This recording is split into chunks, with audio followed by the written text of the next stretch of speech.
అది థియేటర్లో pay of అవుతుంది, ఆడియన్స్కి ఒక కొత్త ఎక్స్పీరియన్స్ ఇస్తుంది. ఆ రైటింగ్లో ఉన్న పదును తెలుస్తుంది సార్. ఇప్పుడు మాకు సునీల్ గారి క్యారెక్టర్ కూడా చూసుకున్నా సరే, మేము ఎప్పుడు ఆయన పుష్ప తర్వాత కొంచెం సీరియస్ క్యారెక్టర్స్ వైపు వెళ్తున్నారు, అయినా సరే ఆయన ఒకసారి ఇంటికి వచ్చినట్టుంది, ఆయన సొంత ఇంటికి వచ్చినట్టుంది ఈ సినిమా చూస్తుంటే.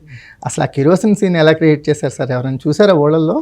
రియల్గా మా ఊళ్ళో మా తిరుపతిలో ఉన్నప్పుడు మా ఒక 2 streets అవతల జరిగింది సేమ్ ఇన్సిడెంట్. అది సేమ్ ఇన్సిడెంట్.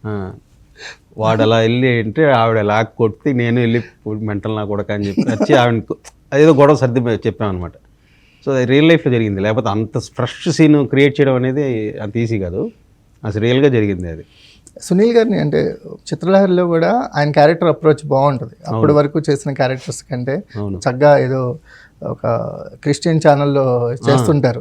అసలు అది చూడగానే విపరీతంగా నవ్వొచ్చింది. మొన్న కూడా అంటున్నారు సునీల్ అన్న ఒక షూట్ చేస్తున్నప్పుడు, అది చూసి కొంతమందికి చిత్రలహరి అని కొంతమంది తెలియక నిజంగా నేను కన్వర్ట్ అయిపోయాను అనుకుని చాలామంది ఫోన్లు చేశారంట, చాలా థ్యాంక్స్ మీరు ఇట్లా స్వీకరించినందుకు, మీరు ఇంకొంచెం ప్రమోట్ చేస్తే బాగుంటుంది అనేసి. తమ్ముడు అది సినిమా అని కొంతమంది తెలియలేదు తమ్ముడు, నిజంగా నేను కన్వర్ట్ అయిపోయాను అనుకుని ఇంకా ఫోన్లు వస్తామంటే నాకు ఈ ఆదివారం ఒక మీటింగ్ పెడదాం అందరూ అని అంటారంట. ఓకే.